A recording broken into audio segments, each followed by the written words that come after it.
Hello, I'm Kieran, and this is the reading of the one-shot Aizawa and Wonderland by Sabretooth Housecat on AO3. Without further ado, here is the summary. Aizawa and Class 1A get trapped as the characters in Alice in Wonderland, and they can't seem to remember anything from before. Aizawa has to remember and get them out, but it's hard when the narrative seems to keep pulling him in. He's falling. He's not sure how he ended up here, falling. He's not sure who he is either, but he's falling, and it seems to him that he's been falling a long time, because above him he sees nothing but black. There's no pinprick of light where the start of the fall was. He twists to see below him, and there is light down there, way down, so far down that he's not sure he will survive the impact. There's not much to do during the fall but try to remember what got him here. How did he start to fall? He seems to remember passing cupboards, tea trays, doors, and before that, the rabbit hole. He's been chasing the rabbit, funny thing, wearing a sleek silver metal chest plate and a helmet with holes at the top for his ears. He'd had exhaust pipes on each side of his back, like extended shoulder blades, and he'd been fast. He'd been light, kept saying so. Shota had chased him and fallen down the rabbit hole. Shota, that's his name. Aizawa Shota. And now, Shota is falling. The ground comes up to meet him. He braces for it, turning in the air to catch himself feet first. He maps it out in his head. He'll take it in a roll, and he'll keep rolling and rolling until all the momentum is gone. He'll die, but at least he'll die trying. The ground isn't coming up as fast as it should. Shota knows how fast a fall should be. How he knows this, he isn't sure, but he knows it like he knows anything else. He can visualize the speed he should be at, and this isn't it. He is going too slow. The fall, in the end, climaxes into nothing. He lands on his toes, easy, soft, and rocks back onto his heels. It was an impossible fall and an impossible landing. Shota's now standing in a hall of doors. Doors of all sizes and colors. Doors shaped like triangles. Doors shaped like tesseracts. Doors in stripes. Doors twice his size. All the doors are locked, and the rabbit is nowhere to be found. There's a glass table with a key on it, a tiny key. Shota scans the doors, tries the key in lock after lock until he finds one that it fits. The door is tiny. He could put his head through it, maybe, but nothing more than that. He crouches down and peers through the door. A beautiful garden stumbles out on the other end, lush grass and bushes, and trees in an impossible shade of green. On the trees are huge white roses in full bloom. Between the shrubs are wide brick paths. White roses. The roses are white. This concerns Shota for some reason he can't place. He puzzles over it for a long time, trying to remember what's bothering him about this. Roses can be white, he knows. They don't have to be red, so why? It's the only door with a key that the rest of them are locked. Shota stands back with his hands on his hips and looks around again. The fact of the matter is his fool of a past self chucked himself down a rabbit hole, and now he's stuck down here with a door that doesn't seem to open. It comes to him if through a dream, as if it's whispered. There should be something on the table that will make him smaller. He turns, and there is something on the table, something that was not there before, and it's a little green vial with a disproportionately long tag that says, "Drink me." How had he known it would be there? He checks the bottle. If it is poison, it should say so, he reasons. But the bottle has nothing on it that says poison, so it can't be poison, or it would say so. But then again, things aren't always what they seem. He checks the bottle again. Nowhere does it say poison. None of the ingredients are poison, and the tag says to drink it. Clear instructions, meant to be followed. He'd known it'd be on the table. It doesn't say poison. He pulls the cork off the bottle and sips. The effect is instantaneous. He plummets to the ground. He's small enough to fit through the tiny door now, but the door's shut and locked. He could have sworn it was just open. The garden's waiting for him on the other side. He looks for the key, which he must have left somewhere. After a moment, he finds it. It's on the top of a glass table. Shota is too small now to reach it. It's way up there, and he's way down there. The defeat is crushing. What is he doing here? He asks himself as he tries and fails to scale up one of the table legs to get the key. What's so important in that garden? He knows he has to get into that garden. He knows it surely, as he knows his own name, which is to say, not well at all. He came here because he was chasing the rabbit. Where's the rabbit? At the base of the table, there's a little cake. It's a neat little thing on a plate with a strawberry on top. Shota picks it up, examines it. There's a tag that says, "Eat me." Well, Shota drank the other thing and it came out fine, but smaller. So reason would suggest that if he eats this thing, he'll come out fine, but taller. He nibbles at it, determines if it is poison, it's at least delicious poison, and he quickly eats the rest of it. The change is much more uncomfortable than the shrinking was. It feels out of proportion. His legs sprout much too long and his torso not much at all, turning him into a sort of large, human-esque flamingo. In the cake's defense, he now is big enough to get to the key, and he takes it up, pinching it in between his fingers.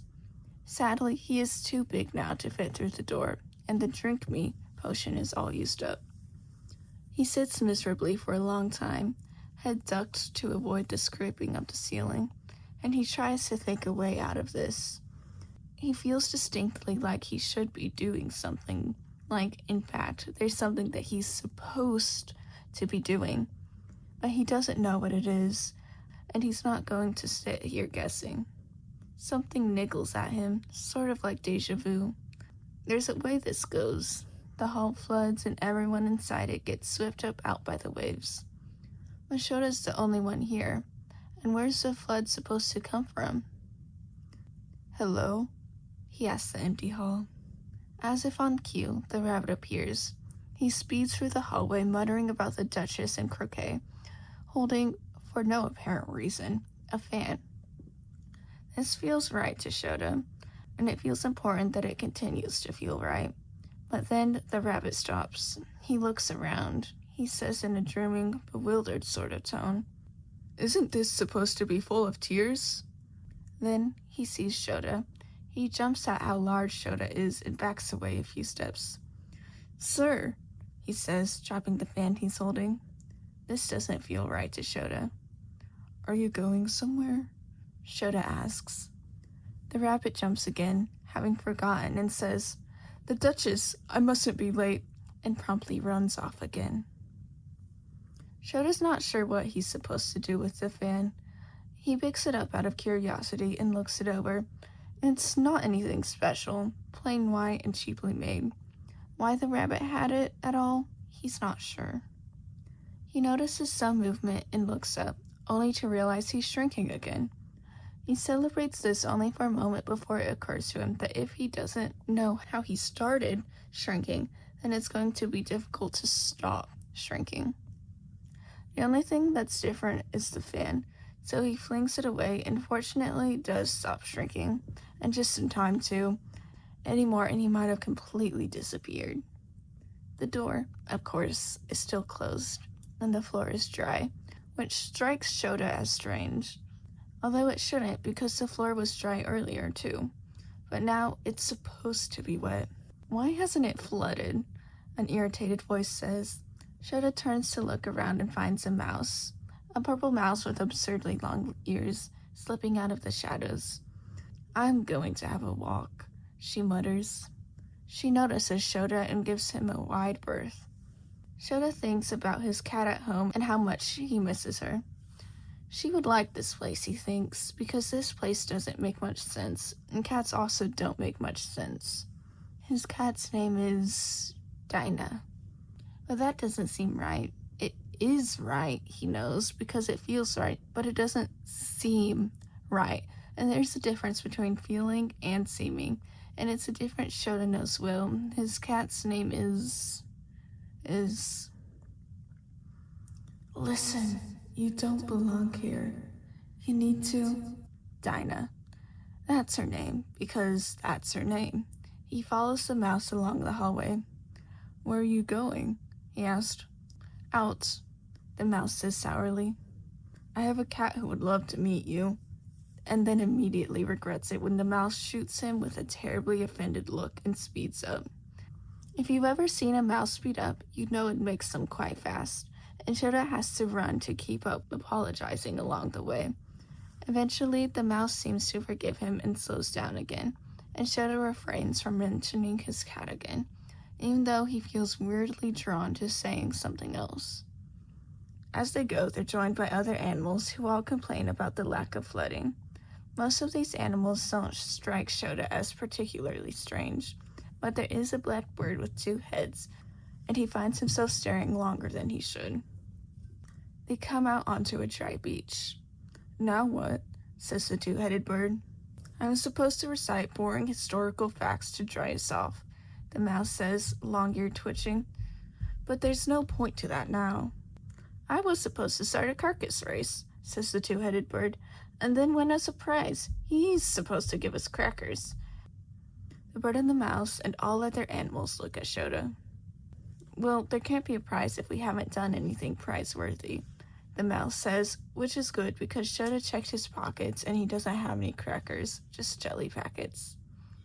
Excuse me, Shota says, but how do I get through the garden? Through the smothering darkness, the 2-headed bird says, gesturing at the woods behind the beach, and into the light. This seems like an overly dramatic description of the woods, but Shota thanks him and heads into that direction. He feels a bit too small for his liking, so he keeps his eye out for anything that might make him bigger. But there aren't convenient cakes or drinks in the woods, and after a while of walking, he begins to fear he'll be stuck like this forever.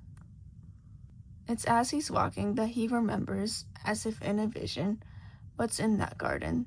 The Queen of Hearts is in the garden. She's going to play croquet and threaten to chop off a bunch of people's heads. He's not sure how he knows this, having never been to the garden before, and turns it over and over in his mind, trying to decipher it. It's like he has been here before, but he knows he hasn't. But something about this is familiar, in more ways than one. He stops short when he comes to a clearing and finds a caterpillar smoking a pipe on top of a mushroom. The caterpillar looks at him. He looks at the caterpillar. It's striped orange and black and has weirdly spiky fuzz. This, too, is familiar, but not in the way the Hall of Doors was familiar. This is familiar like the mouse was familiar, the 2-headed bird, the rabbit.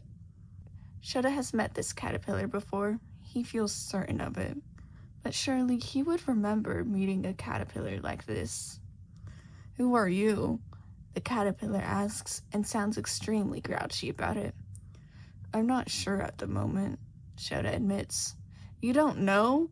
The caterpillar seems put out and puffs harder at his pipe.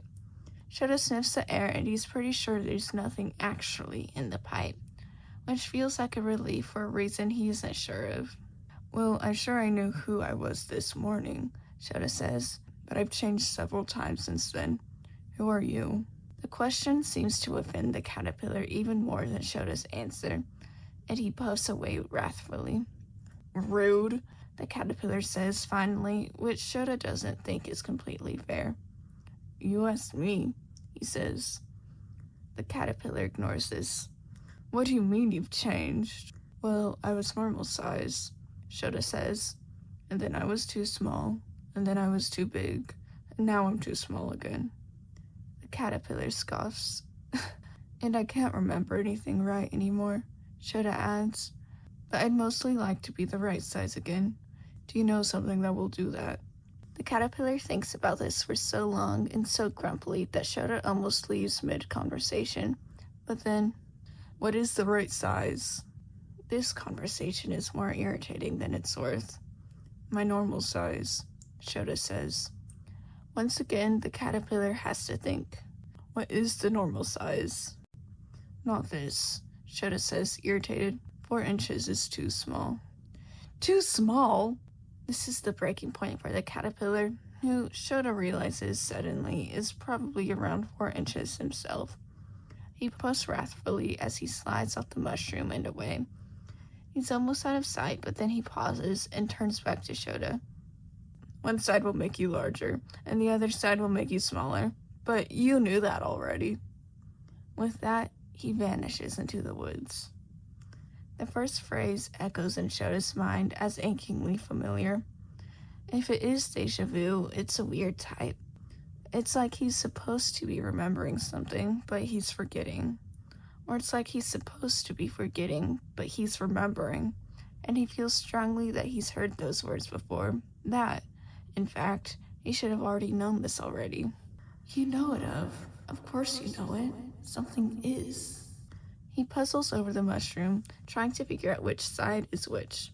In the end, he decides not to worry about it too much and takes a little nibble of one side and then the other to test it. Once he's figured out which side is which, he takes a little of both sides and uses them to adjust his height until he feels he's back where he's supposed to be. He puts the remaining mushroom pieces in his pockets and heads off again in search of the garden. Soon enough, he comes upon a house in a little clearing in the woods. It's a 2-story house, and oddly, the windows are smoking.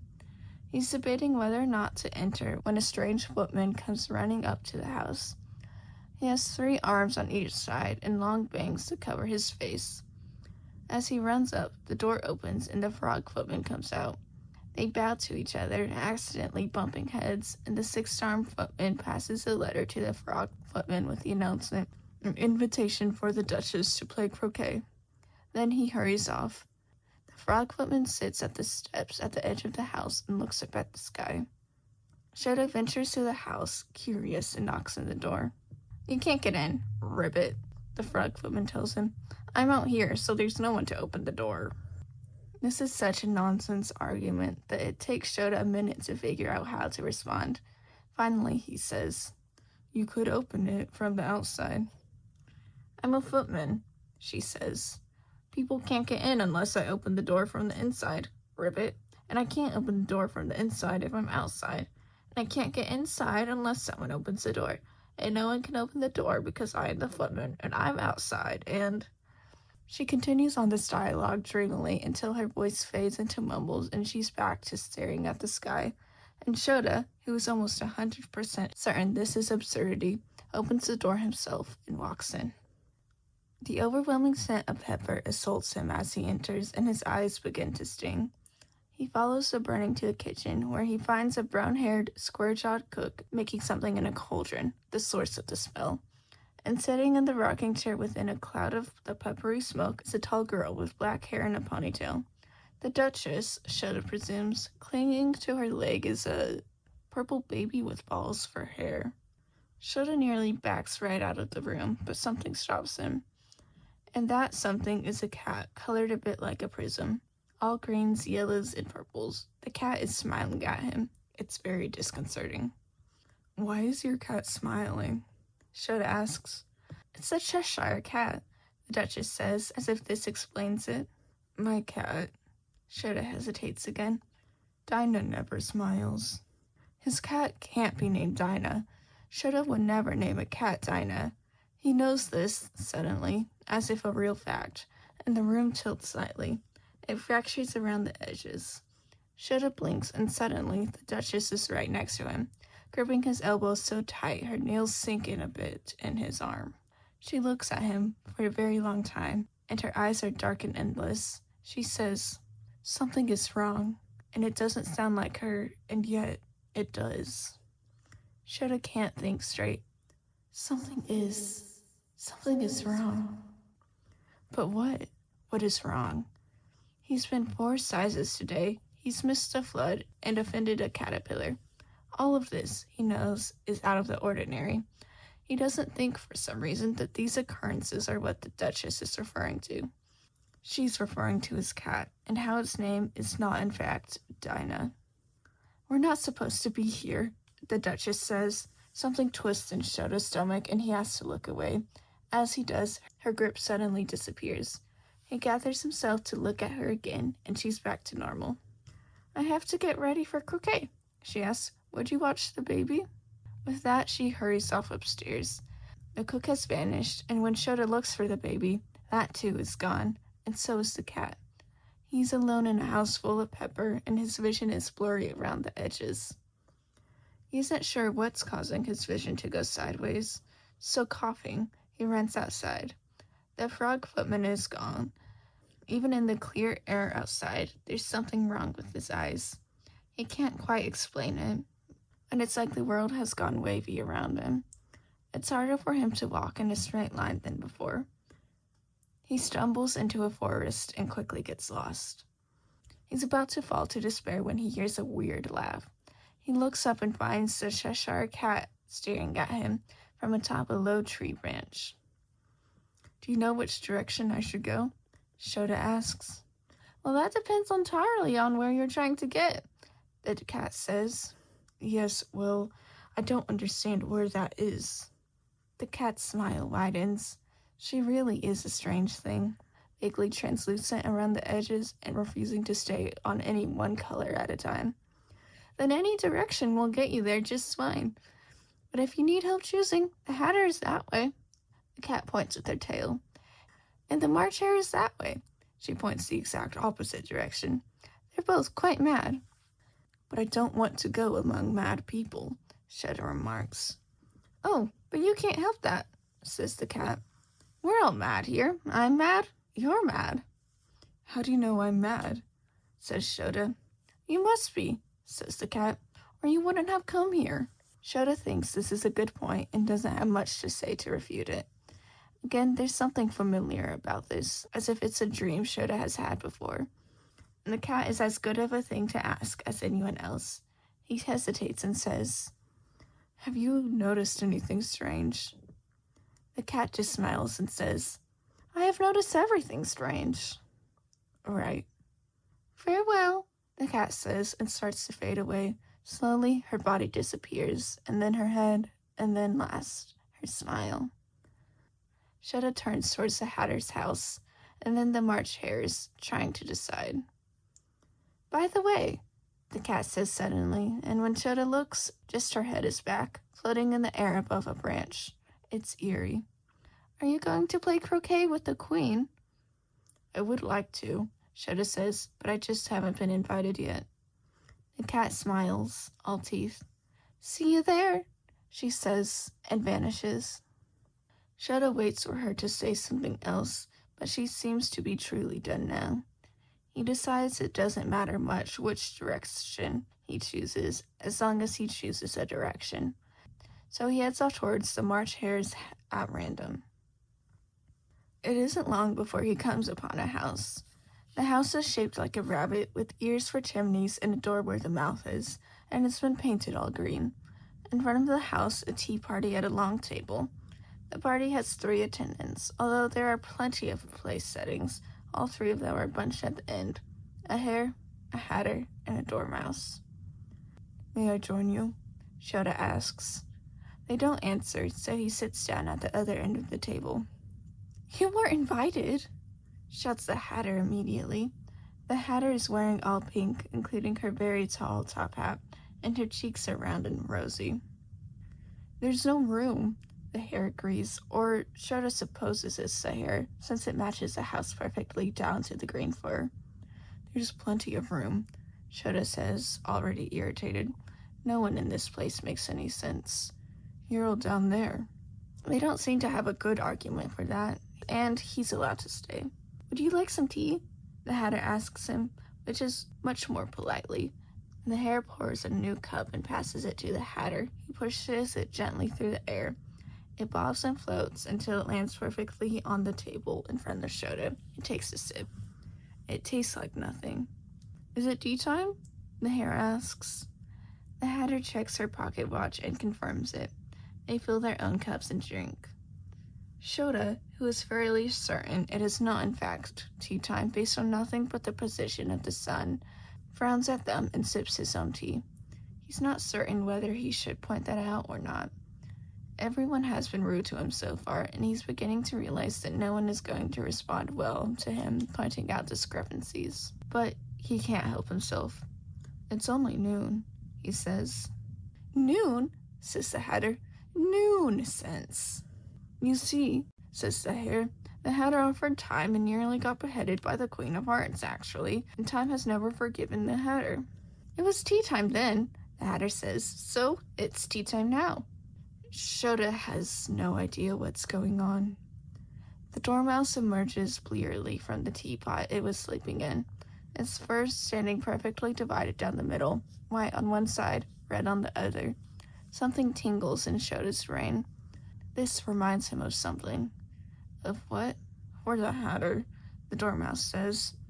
Is it tea time? Because time set the Hatter's time into tea time and won't unset it until he's done feeling offended. Which, the Hare agrees, will likely be a long time, as it is time. Yes, says the Dormouse. Todoroki, Shota says. You see it then, don't you see it? Something is wrong. You're not supposed to be here. They all look at him with varying expressions of confusion. Well, don't just make up words, says the Hatter. That's rude. Shota doesn't know what Todoroki means or where it comes from. It's a name, he knows that, but it feels relevant. He stares at the Dormouse, trying to understand, until the Dormouse squirms under his gaze and disappears back into the teapot to fall back asleep. More tea, the Hare declares and refills Shota's cup. It's the Hatter's unbirthday party too, you know. It's our unbirthday party, the Hatter says.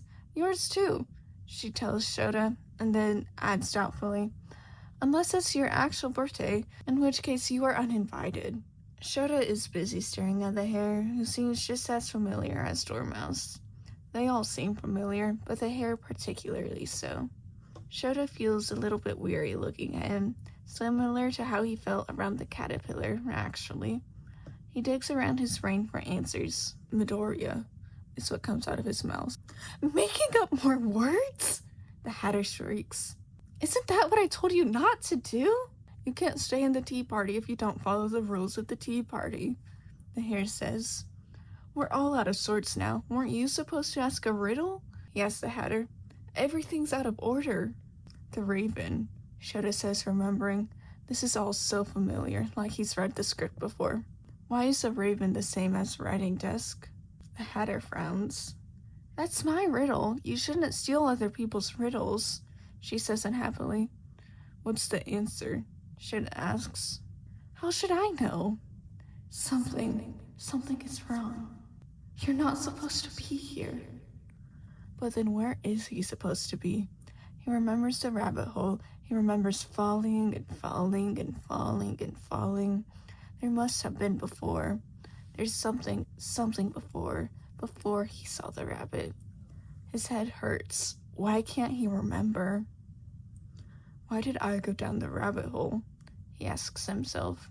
That is a good riddle, says the Hatter, and sets about shooting off guesses with the Hare. They get increasingly ridiculous and far-fetched until the Dormouse pokes his head out the teapot and suggests to get cold soba. And everyone once again agrees that must have been the reason. There's no cold soba down here, the Dormouse tells Shota gravely. I have to go play croquet with the Queen, Shota says, getting up. He isn't sure why, but he's been trying to get there the whole time, and there must be a reason. Maybe in his subconscious is leading him to the garden. Keep a hold of your head, the Hare warns him, and the Hatter falls over herself, laughing. Shota heads off to the forest, leaving the tea party behind. The Hare was right. It didn't go the way it's supposed to. Shota knows they missed some parts. Did some parts out of order. How he knows this, he isn't sure, but he knows it clearly as anything. He hasn't gone far into the forest when he finds a door in a tree. He opens it and goes through, and from there he finds himself inside a wall, inside the hall of doors. He looks up as if he can see out the rabbit hole, but wherever it was, it's not there now. There's no way back up. He finds the tiny door to the garden, uses the mushroom pieces to make himself small enough to go through, and enters. From there, he finds himself on one of the wide pathways. He doesn't have to walk far along the path, with all its sun and its grass and its shrubbery, before he finds himself across a tree with white roses on it, and 3 playing cards, gardeners painting the roses red. He knows this too.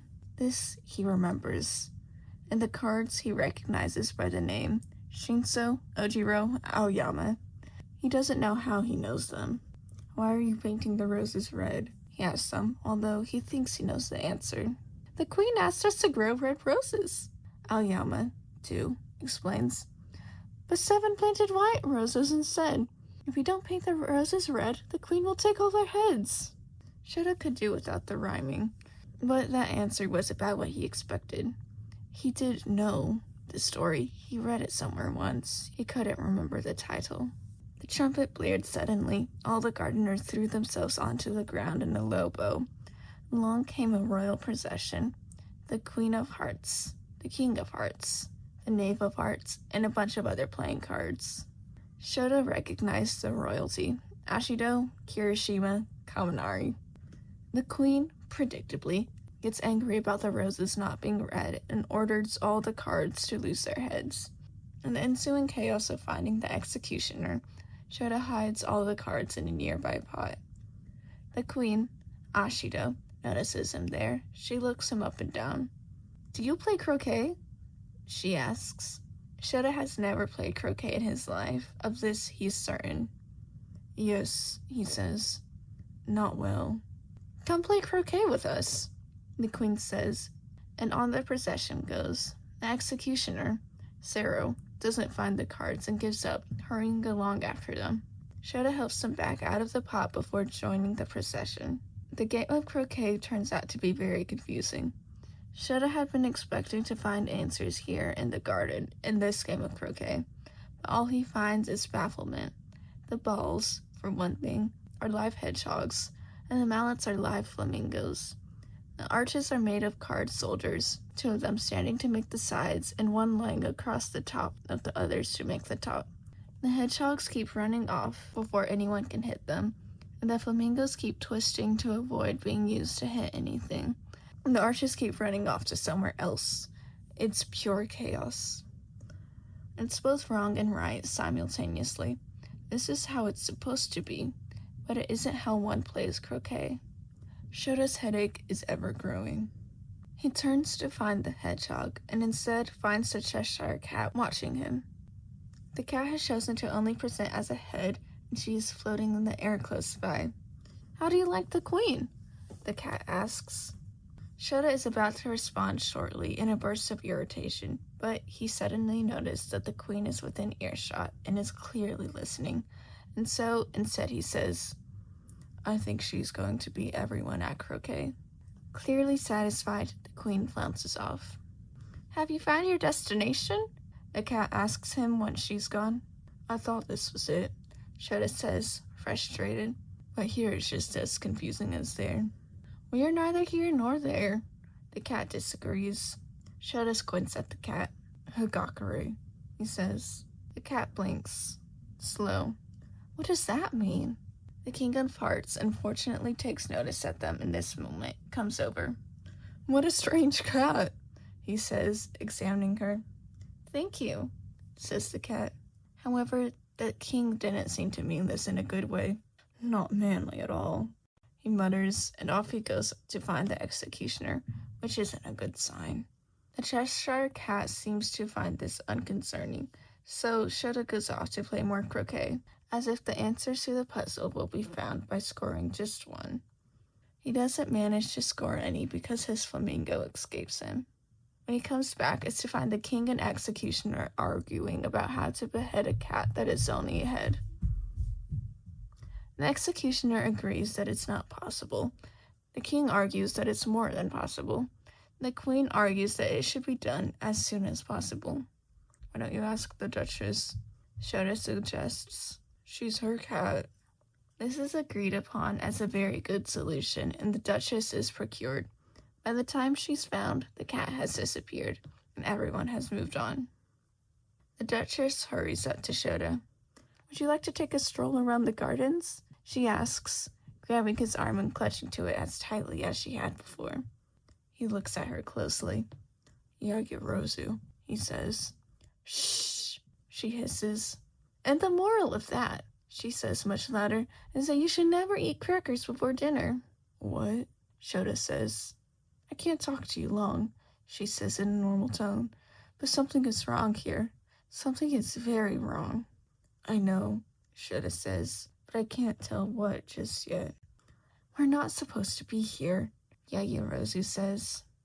Shota has already heard of this. I know. And the moral of that, the Duchess adds loudly, is that the smallest spoon should always be the furthest away from the plate. Spoon, Shota says, as if he just remembers something else. Japan. Shh, Yaoyorozu insists. She can't figure we're onto her. Who, the queen? Yaoyorozu looks at him with a little more than concern. You don't remember? We got attacked, remember? This is all someone's... You there! The queen shouts, storming over. You there, Duchess! Get out! But I was just... Get out! The queen shrieks, or I'll chop off your head! This is all someone's. This is all someone's. What happened before the rabbit hole? Shota can't remember. He was in Japan, and now Alice in Wonderland. It all comes to him, all in a rush. He's in Alice in Wonderland. He knows the story because it is a book, and he's read a book before. A book he needs to Airy. He needs to read it to Airy. Everything plows into him like a wave. He stands there, unmoving, and as more and more people get ordered to lose their heads. He remembers the school, and his students, and Mike, and... How did they all end up here, though? Are they trapped in a book? This is all someone's. This is all someone's. Alice, the queen says, approaching Shota. Everybody else in the party has been scheduled for execution, except him. The queen, the king, and the executioner himself. Something is wrong. Have you seen the mock turtle? No, Shota says, because it's what he's supposed to say. He can see the script now and the path he's supposed to follow. The book ends not long after the mock turtle. It's the mock turtle. And after the trial of the knave, and then the hatter, and the end. Shota doesn't know what's going to happen if they stay in the book past the end. Maybe they all just wake up as if it was a dream. Maybe they all die. He remembers his students now. He's not letting them get hurt. His head is aching. How did he get in here? He finds himself trailing after the queen. Behind him, he can hear the king pardoning everyone. None of them will lose their heads. They never do. It's circular. It has happened before, and it will happen again. Why did he go down the rabbit hole? You there! The queen shouts at Griffin. To Coda. That's Coda. Griffin, you must take Alice to the mock turtle. With that, she hurries off to oversee her executions. She never actually takes anyone's heads, Griffin tells Shota. This is all someone's. Oh, the rest of it snaps to place. He knows what this is. He knows how they got there. This is all someone's quirk, and Shota has one of those too. He has a very useful one of those, actually, which he had forgotten about until just now. He grabs Coda by the shoulder, and he looks all around him, focusing on everything he sees, and he activates his quirk. And just like an eraser across a whiteboard, it all gets swept away. After all is said and done, thank you for listening.